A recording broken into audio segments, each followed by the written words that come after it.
So for today's video blog, we're here in South Africa, we're here in KwaZulu-Natal, and we're going to explore some little known battlefields of the Anglo-Zulu War.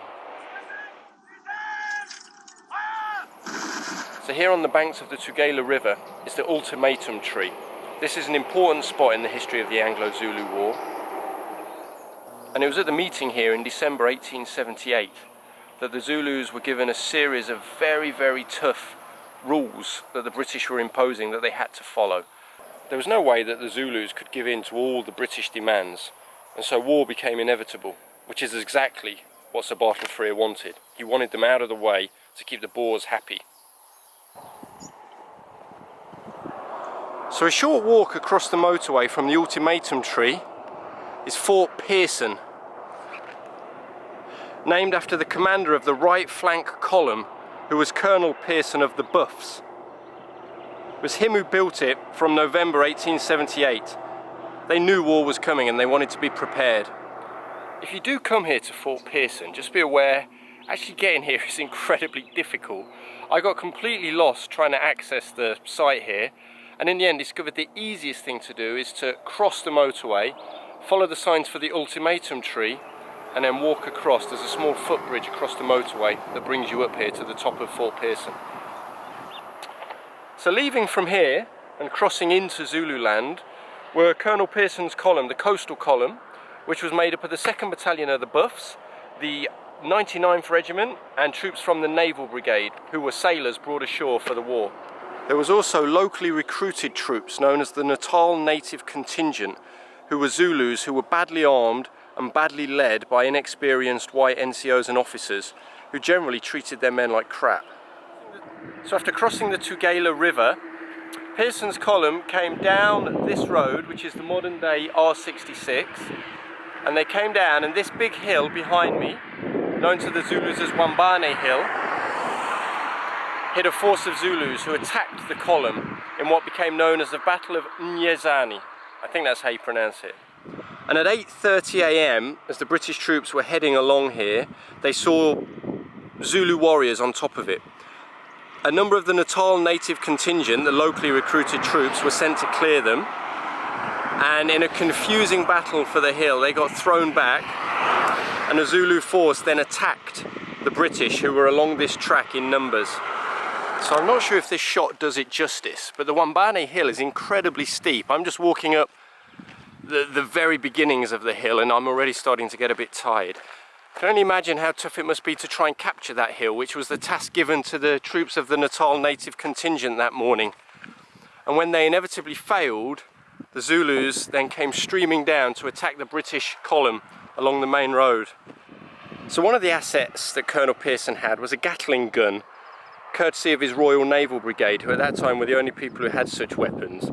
And on that morning, Midshipman Coker was in charge of it. He took it up to what's described as a knoll with a commanding field of fire. Now, I'm guessing it's probably somewhere on that small ridge there at the bottom of Wambane Hill. And the firepower, his Gatling gun, and the Martini Henry breech-loading rifles of the rest of the force were able to bring to bear on the Zulus, soon scattered them. Cool. Thanks, man. Shab. So just behind the main road, behind the scene of the battle, if you look closely, and you do have to look closely because it's not easy to find, there's this memorial to the British soldiers and those of the Natal Native Contingent who were who were killed here at the battle. Sadly, it seems only the white soldiers had their names remembered. The black soldiers are just down as privates of the Natal Native Corps. So if you're looking for the memorial at Nyezane, there's a little slip road just off the R66 that's signposted as the battlefield of Nyezane. Follow that along till you get to a sort of split in the road, and there's a right turn going up a hill. If you have a look up there, you'll find it. It's about 250-300 metres from the main road. So after Pearson's column won the Battle of Nyezane, they fought off the Zulu attack. They came here to Eshowe, where there was a mission station, which is just along the road there behind me, and they decided to make that their centre of operations and to turn it into a fortress. Captain Wynne from the Royal Engineers was in charge of fortifying this area. There was a good water supply close by, and he made sure he built a big ditch and parapet all the way around so that the area could be defended. The undergrowth was cleared and entrenchments were built all the way around, turning this area of Eshowe into a fortress. There was a firing platform for artillery and Gatling guns, but the biggest problem was sickness. So if you come here to Eshowe and you're looking to find the spot where the British fort was, the Kwamandi Mission Norwegian Cemetery is a pretty good place to start. This is within the perimeter of what was the British fortress here. So I can't be 100% certain, but I think it's a pretty good bet that this is the remains of the parapet just behind the Norwegian cemetery here in Eshowe. So this is the British cemetery here at Eshowe, just by the grounds of the fort, not far from the Norwegian cemetery, which is on the main road just back there. It's a bit hard to find, but here are the bodies of the British troops who mainly died from disease, from sleeping out in the open and the unhealthy environment of all being close packed together within the confines of the fort. So amongst the gravestones here is that of Midshipman Coker. He was the man operating the Gatling gun during the Battle of Nyezane. I always find something incredibly sad about military graveyards, even more so those pre-Commonwealth War Grave Commission graveyards. Just the fact that so many of them are unloved, uncared for and unvisited always makes me feel a bit emotional. I think the mindset of Colonel Pearson can be pretty well understood from this that he wrote on February the 24th, 1879.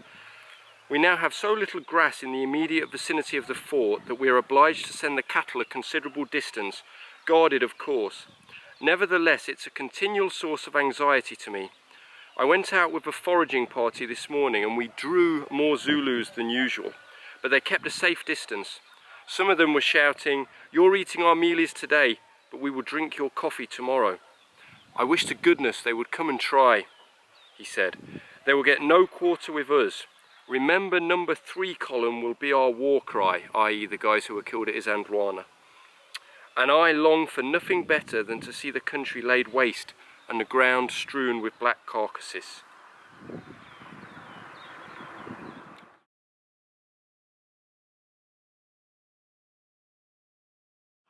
So at 6 AM on the 2nd of April 1879, British pickets said they saw Zulu troops advancing.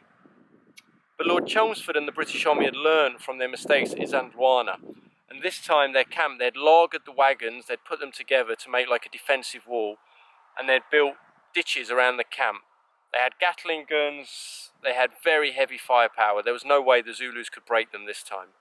It was no surprise when, under the incredible weight of fire, despite their bravery, the Zulu warriors were forced to withdraw, at which point the mounted infantry and the Natal native contingent, i.e. locally recruited Zulu warriors on the side of the British, were sent in hot pursuit. One young Zulu warrior actually made it into the British defensive perimeter, and interestingly, he got taken prisoner and ended up in the Royal Navy.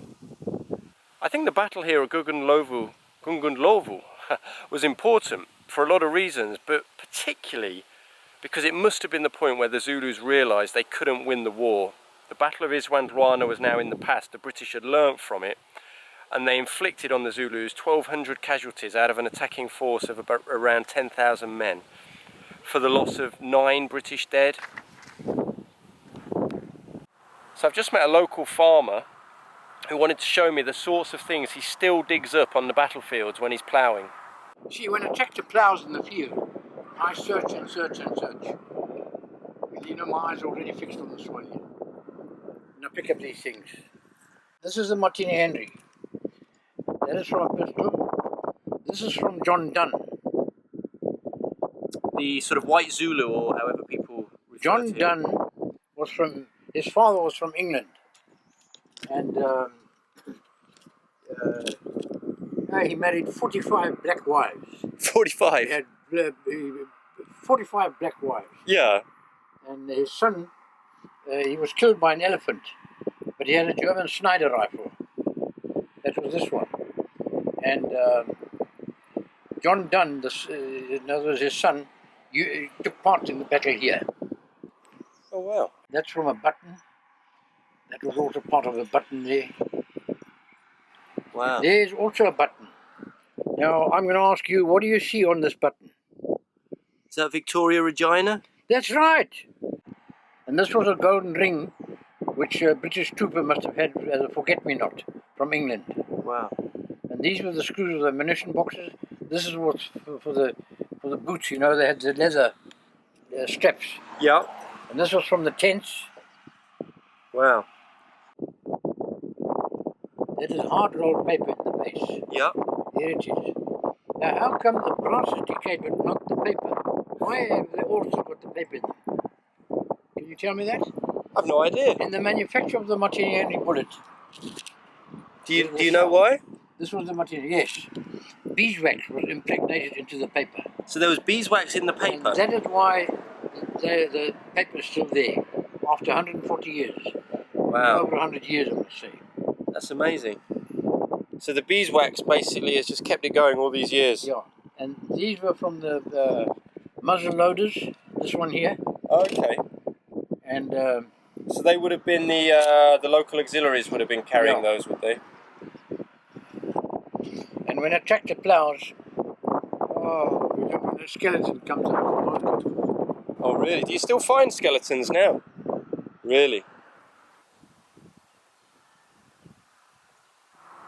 So with the battle won and the Zulus on the run, Lord Chelmsford now could send his cavalry ahead and go and relieve Eshowe. And at 6 PM on the 3rd of April, to the sound of thunderous cheers from those in the fort, they were finally relieved. The thing that really pissed the soldiers off though was that the first person into the fort from the relief column was a journalist.